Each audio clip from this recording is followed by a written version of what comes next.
because you can never record anything without motorcycles in the background.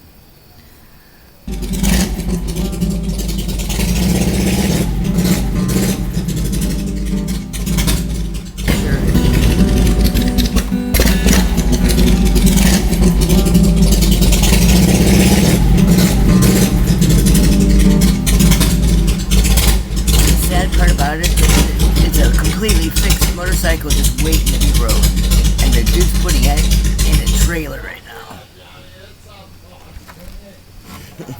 Just saying, that poor motorcycle's gonna go home and not get ridden, which is abuse. Misappropriation of motorcycles.